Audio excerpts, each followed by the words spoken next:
దళిత మాజీ పార్లమెంటు సభ్యుడు సురేష్ తనను ఏ రోజు అరెస్ట్ చేశారు? ఇదే మనిషి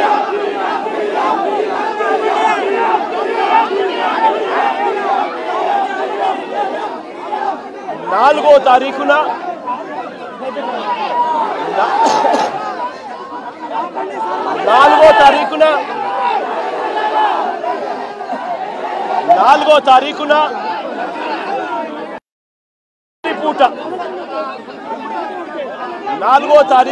రాత్రి పూట హైదరాబాద్కు వెళ్ళి సురేష్ను ఒక దళితుడిని, సురేష్ను ఒక ఎక్స్ ఎంపీని అరెస్ట్ చేశారు. నేను అడుగుతా ఉన్న రాష్ట్రమంతా కూడా వర్షాలతో అతలాకుతలం అవుతా ఉన్న పరిస్థితులు. విజయవాడలో చంద్రబాబు నాయుడు గారి వ్యవహార శైలి వల్ల దాదాపుగా 60 మంది పైచీలకు మనుషులు చనిపోయిన పరిస్థితుల మధ్య చంద్రబాబు నాయుడు గారి ప్రభుత్వం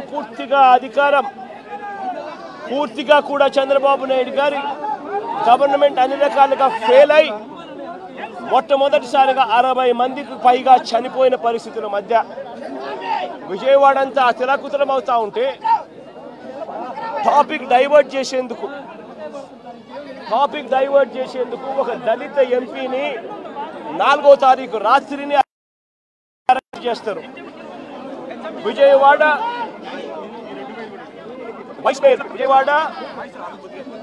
డిప్యూటీ మేయర్ను అరెస్ట్ చేస్తారు. కేవలం డిప్యూటీ మేయర్ భర్తను అరెస్ట్ చేస్తారు. అది 4వ తారీఖు రాత్రి. ఎందుకంటే ఇక్కడ చంద్రబాబు నాయుడు గారు పూర్తిగా ఫెయిల్ అయిపోయిన పరిస్థితుల్లో, 60 మంది చనిపోయిన పరిస్థితుల్లో చంద్రబాబు నాయుడు గారి గవర్నెన్స్ ఫెయిలియర్ను దారి మళ్లించేందుకు, డైవర్ట్ చేసేందుకు అరెస్ట్ చేస్తారు. అసలు ఈ కేసుకు సంబంధించి పూర్వాపరాలు చూస్తే ఈ కేసుకు సంబంధించి 3 సంవత్సరాల పైచిలకు 3-4 సంవత్సరాల కిందట జరిగిన ఈ కార్యక్రమం, ఈ ఘటన 2021 అంటే దాదాపుగా 4-5 సంవత్సరాల కిందట జరిగిన ఘటన. దాదాపుగా 4 సంవత్సరాల కిందట జరిగిన ఘటనలో ఈరోజు టాపిక్ డైవర్ట్ చేసేందుకు 4వ తారీఖు రాత్రిన సురేష్ను, దళిత ఎంపీని, విజయవాడ డిప్యూటీ మేయర్ భర్తను అరెస్ట్ చేస్తారు. నేను అడుగుతా ఉన్నా, సూటిగా నేను ఒక ప్రశ్న అడుగుతా ఉన్నా. ఆ రోజు ఏం జరిగింది? తెలుగుదేశం పార్టీకి సంబంధించిన అఫీషియల్ స్పోక్స్ పర్సన్ పట్టాభి అనే వ్యక్తి ఆ రోజు సిట్టింగ్ ముఖ్యమంత్రిగా ఉన్న అప్పట్లో సిట్టింగ్ ముఖ్యమంత్రిగా ఉన్న వ్యక్తిని బోసుడీకే అని తిట్టాడు. బోసుడీకే అంటే ఏమిటో తెలుసా? తెలుగుదేశం పార్టీ కార్యాలయంలో తెలుగుదేశం పార్టీ అధికార ప్రతినిధి ముఖ్యమంత్రిని ఆ రోజు అన్న మాట లంజా కొడక అని.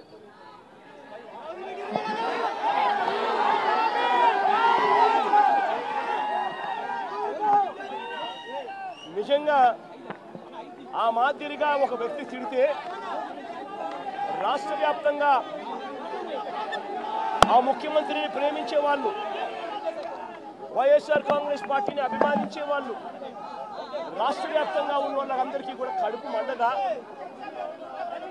ఎవరైనా చెబితేనే వాళ్ళు వచ్చి చేస్తారా?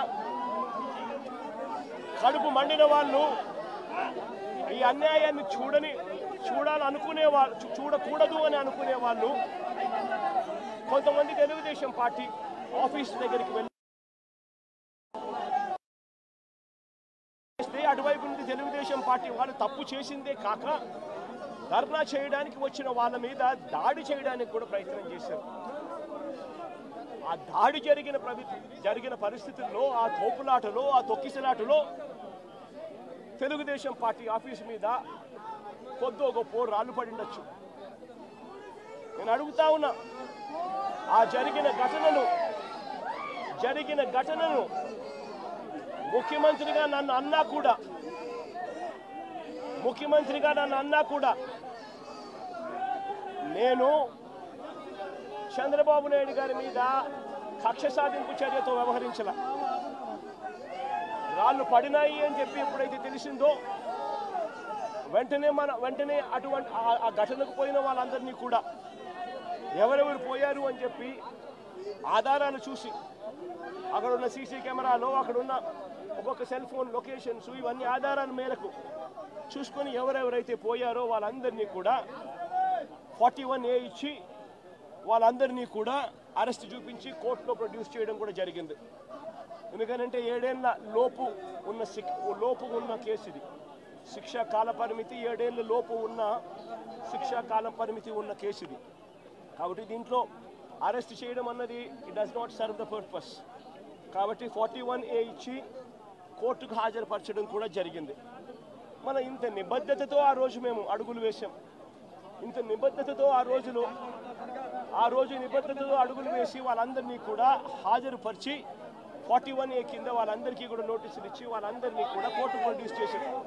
నేను అడుగుతా ఉన్నా, ఈరోజు సురేష్ కానీ లేకపోతే వీళ్ళు అరెస్ట్ చేసిన డిప్యూటీ మేయర్ హస్బెండ్ కానీ వీళ్ళల్లో ఏ ఒక్కరైనా కూడా ఆ రోజు కనీసం లొకేషన్లో ఉన్నారా? వీళ్ళ సెల్ ఫోన్లు ఎక్కడున్నాయో ట్యాగ్ చేస్తే తెలియదా? తెలుగుదేశం పార్టీ ఆఫీసులో సీసీ కెమెరాలు ఉండవా? ఆ సీసీ కెమెరాల ఫుటేజ్ చూస్తే తెలీదా? మరి అలాంటప్పుడు వీళ్ళెవరూ లేనప్పుడు 4 ఏళ్ల తర్వాత జరిగిన ఘటనలో మీరు ఇష్టం వచ్చినట్టుగా ఇప్పుడు మళ్ళీ దాన్ని తవ్వి దాంట్లో ఫాల్స్ విట్నెస్లన్నీ జోడు చేసి దాంట్లో ఉన్న వాళ్ళందరినీ భయపడిచి ప్రలోభాలు పెట్టి వాళ్ళతో లేనిపోని పేర్లన్నీ రాయిచ్చేసి నీ ఇష్టం వచ్చినట్టుగా నువ్వు అరెస్టులు చేయడం మొదలు పెడతా ఉన్నావు. రాష్ట్ర వ్యాప్తంగా కూడా ఇదే జరుగుతూ ఉంది. ఈ ఒక్క కేసే కాదు, ఇదే మాదిరిగానే రాష్ట్ర వ్యాప్తంగా కూడా జరుగుతూ ఉన్నాయి. పోలీసులు ఏ స్థాయికి దిగజారిపోతా ఉన్నారు అనంటే అటువంటి పాత కేసులలో కావాలని వీళ్ళే తప్పుడు సాక్ష్యాలు క్రియేట్ చేస్తూ ఉన్నారు. విట్నెస్లను వీళ్ళే బెదిరించి వీళ్ళే ప్రలోభపెట్టి వీళ్ళే తప్పుడు పేర్లు ఇరికిచ్చి వీళ్ళే కేసుల్లోకి తీసుకొచ్చే కార్యక్రమం చేస్తూ ఉన్నారు. నేను అడుగుతా ఉన్నది ఒకటి, ఒక తప్పుడు సాంప్రదాయానికి మీరు నాంది పలుకుతా ఉన్నారు. ఇదే గన కొనసాగితే నేను చెప్తా ఉన్నా, మీ ప్రభుత్వం ఎల్లకాలం ఉండదు.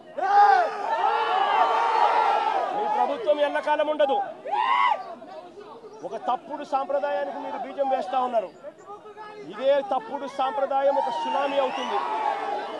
రేపొద్దున మీ నాయకులందరికీ కూడా ఇదే గతి పడుతుంది. ఇదే జైల్లోనే మీరంతా కూడా ఉంటారు.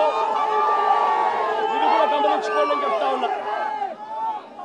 ఒక తప్పుడు సాంప్రదాయానికి మీరు నాంది పలుకుతా ఉన్నారు. ఒక తప్పుడు పద్ధతికి మీరు నాంది పలుకుతా ఉన్నారు.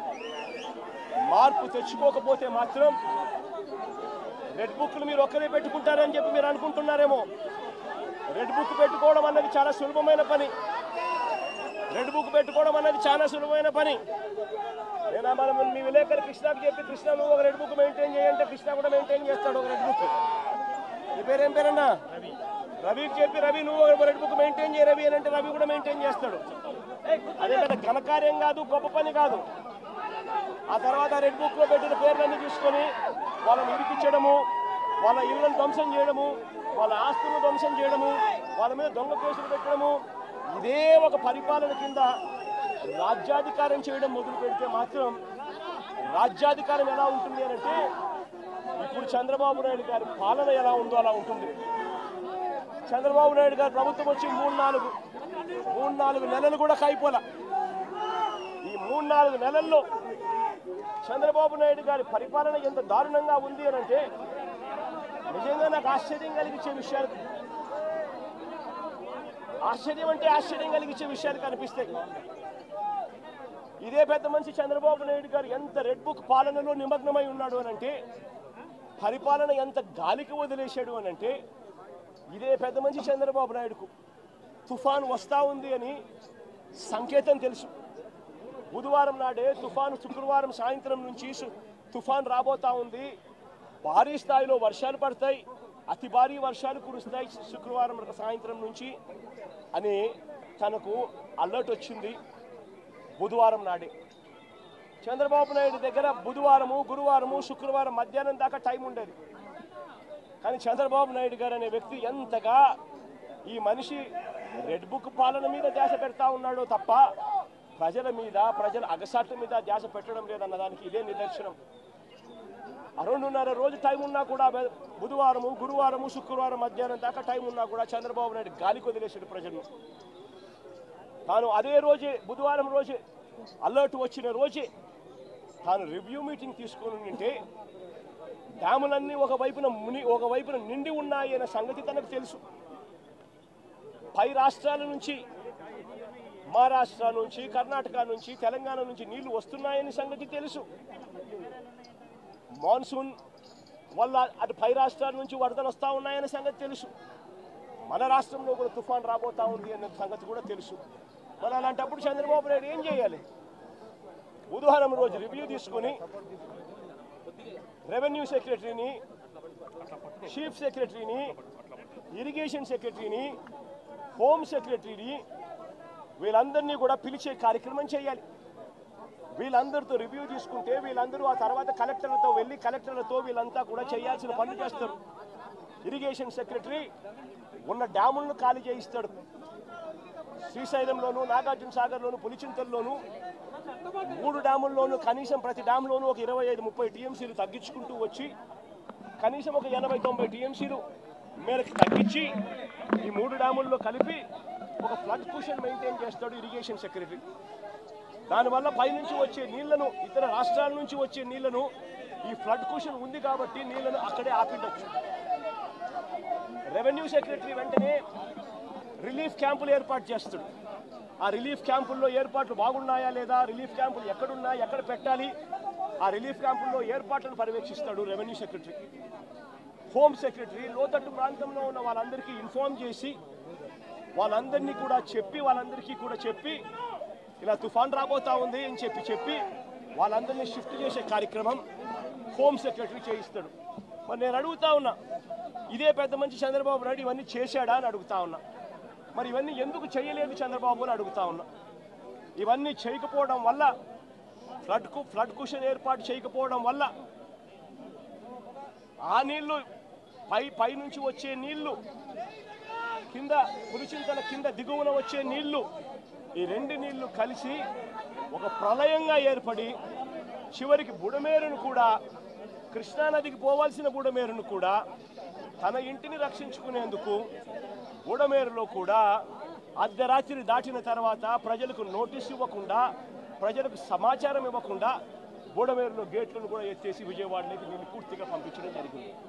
నేను అడుగుతా ఉన్నా, చంద్రబాబు నాయుడు చేసిన ఈ దుశ్చర్యకు, చంద్రబాబు నాయుడు చేసిన ఈ తప్పుడు పనికి ఏకంగా 60 మంది పైచిలకు చనిపోయినారు.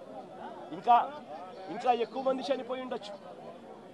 రిపోర్ట్లు వస్తూ ఉన్నాయి. ఈ 60 మంది ఇంతకు ముందు ఎప్పుడైనా తుఫాను వచ్చినప్పుడు 60 మంది చనిపోయిన ఘటన ఎప్పుడైనా మనం చూసామా? 60 మంది ఏకంగా పైన మనుషులు చనిపోతే ఇది చంద్రబాబు నాయుడు చేసిన తప్పిదం కాదా? చంద్రబాబు నాయుడు మీద కేసు చంద్రబాబు నాయుడు గారి మీద నెగ్లిజెన్స్ కేసు అనేది ఎందుకు నమోదు చేయకూడదు అని అడుగుతా ఉన్నా. చంద్రబాబు నాయుడు గారు అనే వ్యక్తి వల్ల 60 మంది చనిపోయిన తర్వాత ఆ వ్యక్తి రివ్యూ తీసుకోకపోవడం వల్ల, ఆ వ్యక్తి చెప్పాల్సిన ఆదేశాలు చెప్పకపోవడం వల్ల, ప్రజలకు ఇవ్వాల్సిన ఇన్ఫర్మేషన్ ఇవ్వకపోవడం వల్ల, ప్రజలను అలర్ట్ చేయాల్సిన కార్యక్రమం చేయకపోవడం వల్ల, పైన ఫ్లడ్ కుషన్ పెట్టకపోవడం వల్ల, రిలీఫ్ క్యాంపులు ఏర్పాటు చేయకపోవడం వల్ల ఏకంగా 60 మంది పైచిలుకు చనిపోయారు. కొన్ని లక్షల మంది ఈరోజు అగసాట్లు పడతా ఉన్నారు. ఇంతకన్నా దారుణమైన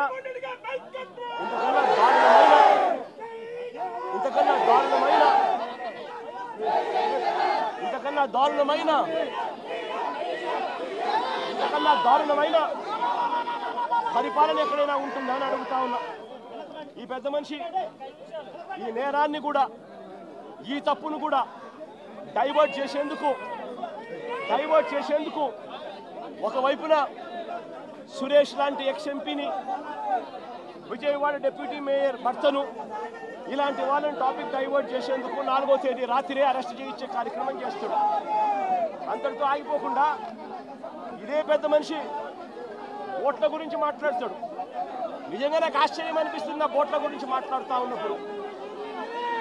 ఈ ఓట్లన్నీ కూడా ఎవరు ఏని అడుగుతా ఉన్నా, ఈ ఓట్లకన్నిటికీ కూడా ఎవరి హయాంలో పర్మిషన్ వచ్చింది అని అడుగుతా ఉన్నా.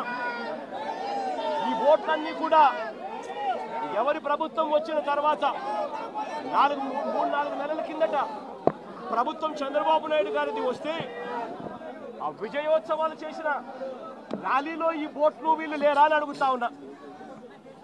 ఈ ఓట్లలో ఉన్న వ్యక్తులు, ఈ ఓట్లు గత 4 నెలలుగా చంద్రబాబు నాయుడు గారితో కలిసి ఇసుక దోపిడీలో చంద్రబాబు నాయుడు గారితో కలిసి ఈ బోట్ల ఓనర్లు వీళ్ళందరూ కూడా భాగస్వాములు అయినారు. భాగస్వాములు కావడమే కాకుండా చంద్రబాబు నాయుడు గారు గెలిచినప్పుడు ఈ బోట్లతో విజయోత్సవాలు చేసుకున్నారు. ఇదే బోట్ల ఓనర్లు, ఇదే బోట్లకు పర్మిషన్ ఇచ్చింది ఎవరు? చంద్రబాబు నాయుడు గారి హయాంలో. ఎవరు?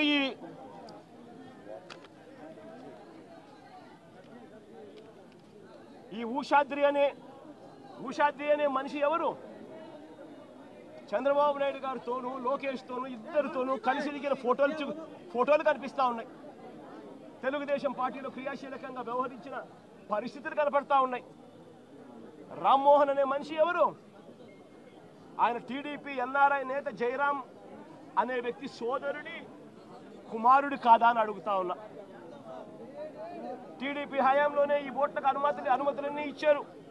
వీరు గెలిచాక విజయోత్సవ ర్యాలీలో కూడా వీళ్ళు పార్టిసిపేట్ చేశారు. తెలుగుదేశం పార్టీకి చెందిన ఆలూరు చిన్న అనే వ్యక్తి ఎవరు? ఈ వ్యక్తి ఎవరు? తెలుగుదేశం పార్టీకి ఉన్న సంబంధాలు ఏమిటి?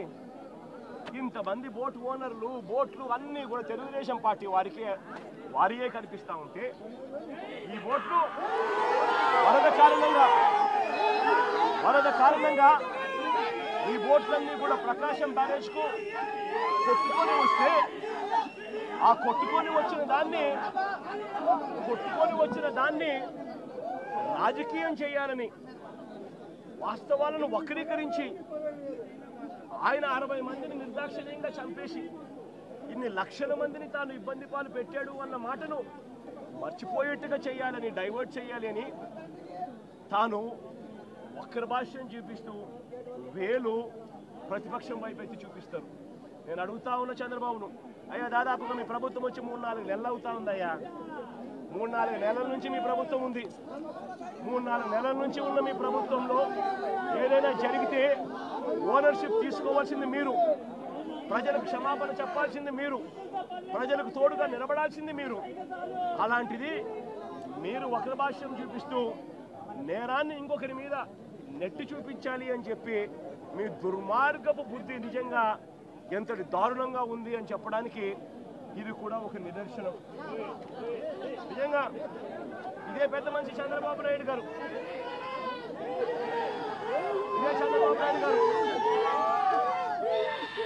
ఏ రకమైన రాక్షస పాలన చేస్తా ఉన్నాడు, ఏ రకంగా ఈనాడు అనే దినపత్రిక, ఏనాడు ఆంధ్రజ్యోతి, ఏనాడు TV5 ఇవన్నీ కూడా చంద్రబాబు నాయుడు గారిని ఎలా గోబెల్స్ మాదిరిగా ఎలా మోస్తున్నారో చెప్పడానికి కూడా ఒక చిన్న ఉదాహరణ ఈరోజు ఈనాడులో వచ్చింది.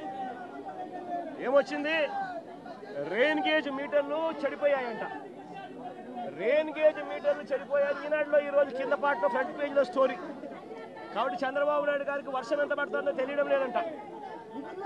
ఇది మా ప్రభుత్వంలో చెడిపోయాయని చెప్పి చంద్రబాబు నాయుడు వచ్చినాక ఇప్పుడు మరమ్మతులు ఇప్పుడు చేయిస్తున్నారంట. ఇప్పుడు నిజంగా ఎంత దుర్మార్గంగా మాట్లాడుతున్నారనంటే వీళ్ళు మనుషులేనా అని అడుగుతా ఉన్నాను నేను ఈ సందర్భంగా. అయ్యా, రాష్ట్రంలో పాత విధానంలో ఉండే రెయిన్ గేజ్ మీటర్లు ఎప్పుడూ అవుట్డేటెడ్ అయిపోయాయి. వాటి స్థానంలో ఆటోమేటిక్ సెన్సార్ వ్యవస్థలు, automated weather stations, 1599 weather stations, automated weather stations రాష్ట్రంలో అందుబాటులో ఉన్నాయి. 2014 నుంచి కూడా అందుబాటులో ఉన్నాయి. వాటిని ఇంకా మేము బలపరుస్తూ మా హయాంలో మరో 450 ఆటోమేటెడ్ వెదర్ స్టేషన్స్ మేము ఇంకా ఫర్దర్గా స్ట్రెంథెన్ చేస్తూ ఏర్పాటు కూడా చేశాం. ఇవన్నీ ఉన్నాయి కాబట్టే చంద్రబాబు నాయుడు గారు ఆ రోజు వరదలు వచ్చినప్పుడు పక్కన జీకొండూరులో 42 సెంటీమీటర్లు, పక్కన ఇక్కడ విజయవాడ సెంటర్లో 30 సెంటీమీటర్లు అని ఈ డేటా అంతా మీరు ఎలా చెప్పగలిగినారు? ఇవన్నీ ఉన్నాయి కాబట్టి చెప్పగలిగినారు. ఇవన్నీ ఉన్నాయి కాబట్టి రైతులకు ఇన్సూరెన్స్ వస్తూ ఉంది. ఇవన్నీ ఉన్నాయి కాబట్టి ఈ క్రాపింగ్ జరుగుతూ ఉంది. ఇవన్నీ ఉన్నాయి కాబట్టి అన్నీ జరుగుతూ ఉన్నాయి. కానీ మీరేం చేస్తూ ఉన్నారు? మళ్ళీ టాపిక్ డైవర్ట్ చేసేందుకు చంద్రబాబు నాయుడు గారు 60 మందిని చంపినారు అన్న పాపాన్ని పక్కకు డైవర్ట్ చేసేందుకు, ఇన్ని లక్షల మంది అవస్థలు పడుతున్నారు అన్న టాపిక్ను డైవర్ట్ చేసేందుకు మళ్ళీ డైవర్షన్లో భాగంగా వెదర్ మీటర్లు అంట ఉండే రెయిన్, పాత విధానంలో ఉండే రెయిన్ గేజ్ మీటర్లు చెడిపోయాయట. మా హయాంలోనే చెడిపోయాయట, మేము పట్టించుకోలేదట. ఇప్పుడు చంద్రబాబు నాయుడు ఇప్పుడు కనుక్కున్నాడట, ఇప్పుడు రిపేర్ చేయిస్తున్నాడు. నిజంగా సిగ్గుండాలి రామోజీరావు ఈనాడు దినపత్రికకు రాయడానికి. ఇంతగా ఈనాడు, ఆంధ్రజ్యోతి, TV5, చంద్రబాబు నాయుడు ఇంతమంది కలిసి ఒక అబద్ధాన్ని నిజం చేయడం కోసం ఇంతగా తాపత్రయపడతా ఉన్నారంటే అసలు వీళ్ళు మనుషులేనా అని చెప్పి ప్రతి ఒక్కరూ కూడా ఆలోచన చేయాలని చెప్పి కోరుతా ఉన్నా. నేను ఇవాళ చెప్తా ఉన్నా ఎంత దారుణంగా ఉంది వీళ్ళ పాలన అంటే, నిన్న పెదకూరుపాడు నియోజకవర్గంలో జరిగిన ఘటన, మా ఎక్స్ఎమ్మెల్యే శంకర్రావు, పెదకూరుపాడు ఎక్స్ఎమ్మెల్యే శంకర్రావు అన్న పెదకూరుపాడులో ఈ విపత్తు వల్ల, వరదల విపత్తు వల్ల జరిగిన నష్టాల్లో పాలు పంచుకుంటూ రైతులకు, ప్రజలకు తోడుగా ఉండేందుకు తాను బయలుదేరుతా ఉంటే తాను వెళ్లకుండా కారును అడ్డగించి, ఒక ఎమ్మెల్యే కారును, ఎక్స్ఎమ్మెల్యే కారును అడ్డగించి ఆ కారును పగలగొడతారు. తాను వరద బాధితులను చూడకూడదట, వరద ప్రాంతాన్ని తాను పరామర్శించకూడదట. నిజంగా వాళ్ళు అనుకుంటా ఉన్నారు ఇలా ఎవరూ కూడా పోకూడదు, ఇలా ఎవరూ కూడా చూడకూడదు, ఇలా ఎవరూ కూడా మాట్లాడకూడదు. ఇలా జరిగింది అని అంటే చంద్రబాబు నాయుడు గారి హయాంలో జరిగిన ఈ తప్పిదాలు బయటికి రావు అని వీళ్ళు అనుకుంటున్నారు. అయ్యా చంద్రబాబు, ఇవన్నీ తాత్కాలికమే.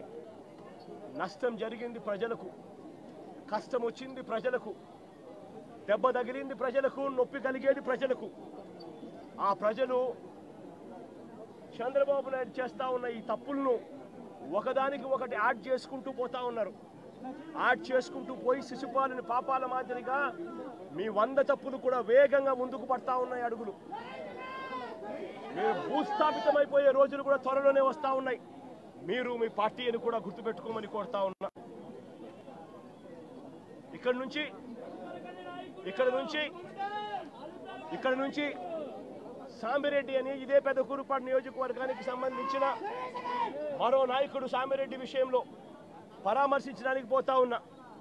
తాను గతంలో మార్కెట్ యార్డ్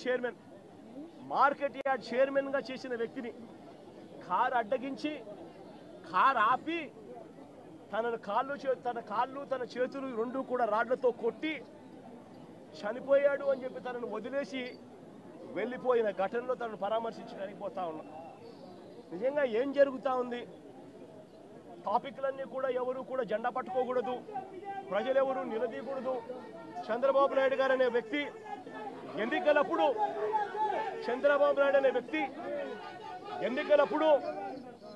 ఎన్నికలప్పుడు సూపర్ 6 అంటూ, సూపర్ 7 అంటూ ఎన్నికలప్పుడు చంద్రబాబు నాయుడు గారు తప్పుడు అబద్ధాలు చెప్పాడు. ఆ అబద్ధాలన్నీ ఇవాళ మోసమయ్యాయి.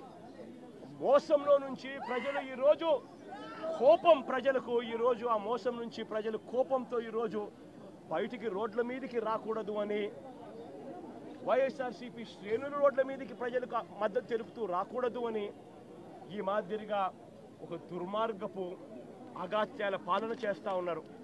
నేను అడుగుతా ఉన్నా ఇదే చంద్రబాబు నాయుడు గారిని, దాదాపుగా 3.5 నెలలు దాటుతా ఉంది. ఏమైనా మీ సూపర్ 6లను అడుగుతా ఉన్నా, ఏమైనా మీ సూపర్ 7లను అడుగుతా ఉన్నాను.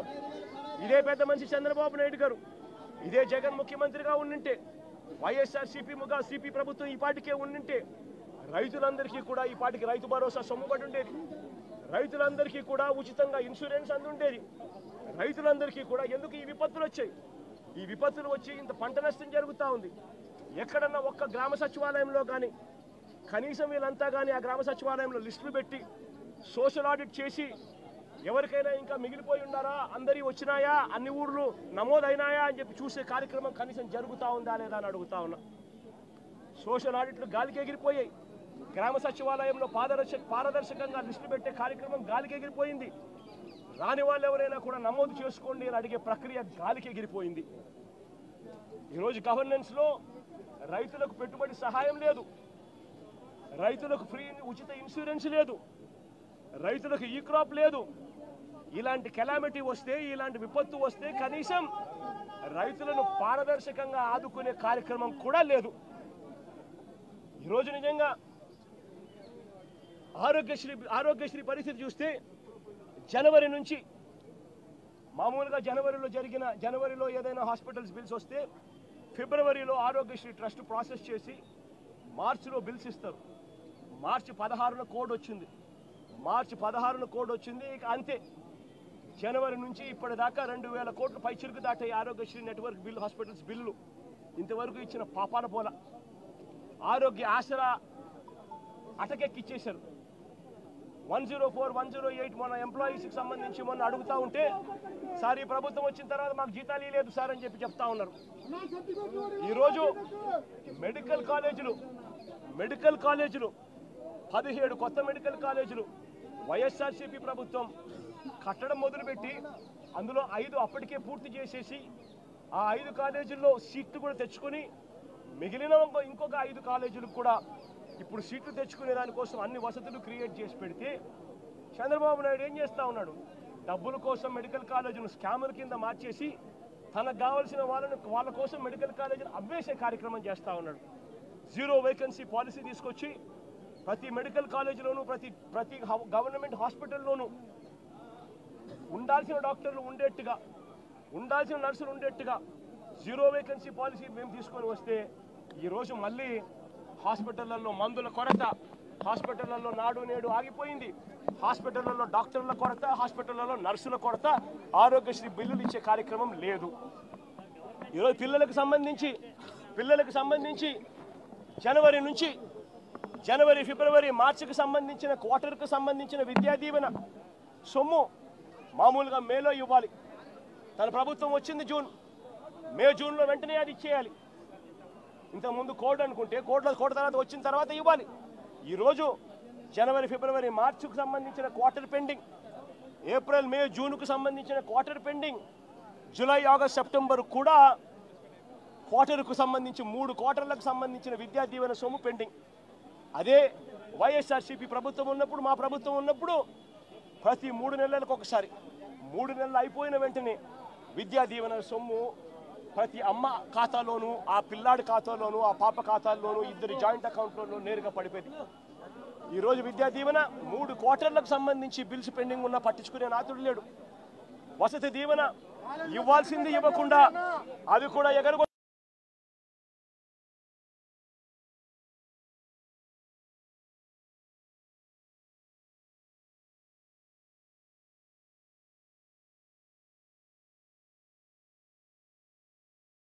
పంపించేట్టుగా అమ్మఒడి అనే సొమ్ముతో తల్లి ఖాతాల్లోకి నేరుగా పడిపోయే పరిస్థితి గతంలో వైఎస్ఆర్సీపీ ప్రభుత్వం.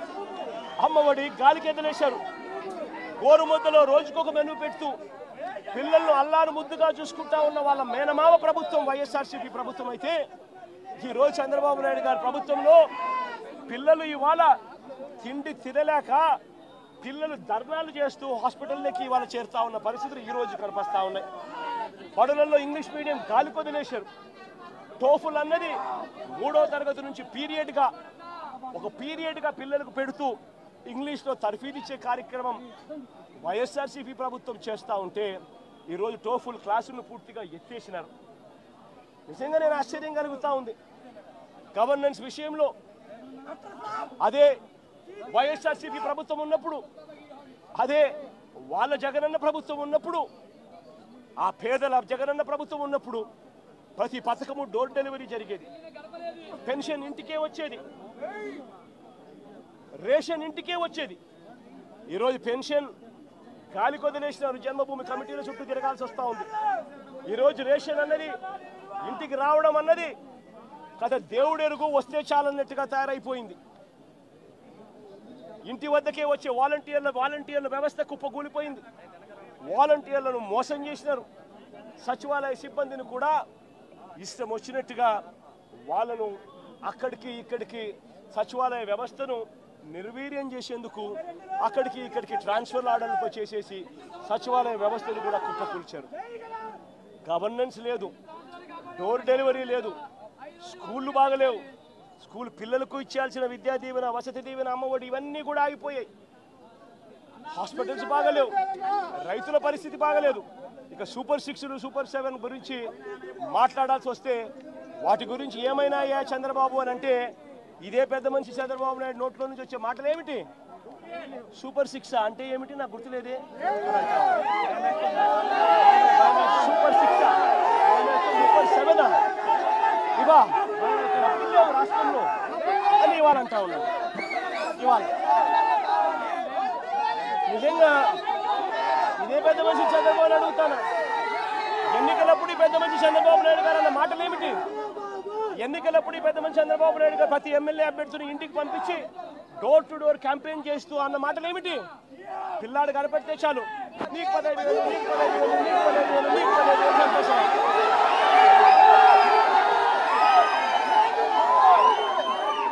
ఇంట్లో నుంచి ఆ పిల్లల అమ్మ బయటకు వచ్చింది అనంటే, ఆ అమ్మ బయటకు వచ్చిందనంటే, ఆ అమ్మతో పాటు వారి చిన్నమ్మనో వారి పెద్దమ్మనో బయటకు వచ్చిందనంటే నీకు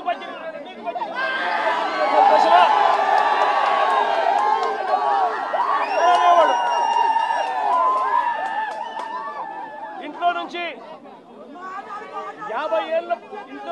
50 ఏళ్ళ పైచిలుకు ఉన్న మహిళ బయటకు వస్తే చాలు, ఇంట్లో నుంచి 50 ఏళ్ళు పైచిలుకు ఉన్న మహిళ బయటకు వస్తే చాలు, జగనన్న చేయూత కింద ఇచ్చింది కేవలం 18,000. చంద్రన్న వస్తున్నాడు, మీకు సంవత్సరానికి 48,000 ఇస్తాడు, మీకు సంతోషం.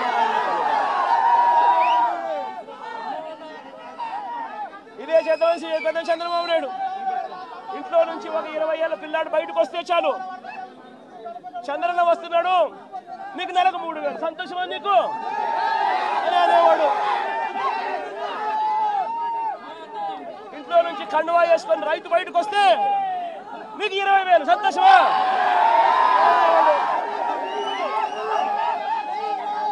అడుగుతా ఉన్నా, సూపర్ 6 అన్నావు, సూపర్ 7 అన్నావు, ఇంటికి వెళ్ళి అబద్ధాలు చెప్పావు, మోసం చేస్తా ఉన్నావు. మోసంలో నుంచి కోపం పుడతా ఉంది. ఆ కోపంలో ప్రజలు రోడ్డు ఎక్కకూడదు అని చెప్పి, ప్రజల తరపున ఎవరు ఉండకూడదు అని చెప్పి ఎంతటి దుర్మార్గంగా కేసులు పెడతా ఉన్నారు, ఎంత దుర్మార్గంగా పోలీసు వ్యవస్థను మీరు వాడుకుంటా ఉన్నారు. ఇవన్నీ గమనించమని చెప్పి ప్రజలను కోరుతా ఉన్నా. చంద్రబాబు నాయుడు గారికి ఇప్పటికైనా గట్టిగా చెప్తా ఉన్నా, అయ్యా చంద్రబాబు నాయుడు గారు చేసిన తప్పులు ఒప్పుకోండి, ప్రజలను క్షమాపణ అడగండి, అడిగి ప్రజలకు చేతనైన మంచి చేసే కార్యక్రమం చేయమని అడుగుతా ఉన్నా. ఇలా చేయకపోతే మీ పుట్టగతులు ఉండవు, వేగంగా మీ పాపాలన్నీ పండుతా ఉన్నాయి. శిశుపాలను పాపాల మాదిరిగా మీ పాపాలు చాలా వేగంగా పండుతా ఉన్నాయి. మీ ప్రభుత్వం నెక్స్ట్ ఎలక్షన్లలో సింగిల్ డిజిట్లు కూడా రాని పరిస్థితిలోకి మీ ప్రభుత్వం పోతుంది అన్నది కూడా ఇదే సందర్భంగా తెలియజేస్తా ఉన్నాను.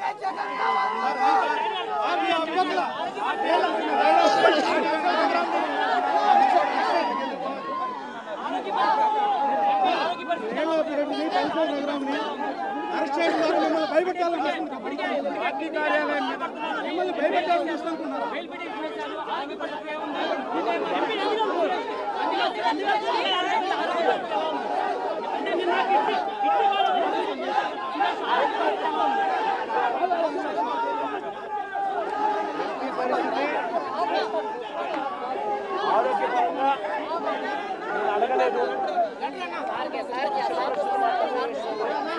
నన్ను చూస్తాను, ఆయన ఏడ్చాడు, ధైర్యంగా ఉండు అని చెప్పినాను. తన భార్య కూడా నాతో పాటు వచ్చింది కాబట్టి ఆ తర్వాత టాపిక్ పిల్లల చదువులు ధైర్యంగా ఎదుర్కోవాల్సిన సమస్యల మీద దాని మీద మాట్లాడటమే జరిగింది కానీ నాకు ఇది కట్టలేదు. ఈ ఘటనలో ఉన్న మిగిలిన ముగ్గురు కూడా అరెస్ట్ చేస్తాం, దీని వెనక జగన్ ఉంటే విచారణ సిద్ధం అంటున్నారు. వాళ్ళు ఏమైనా చేసుకోవచ్చు, రాక్షస పాలన జరుగుతూ ఉంది. వాళ్ళు ఏం చేసినా పైన దేవుడు ఉన్నాడు, దేవుడే మొట్టికాయలు వేస్తాడు.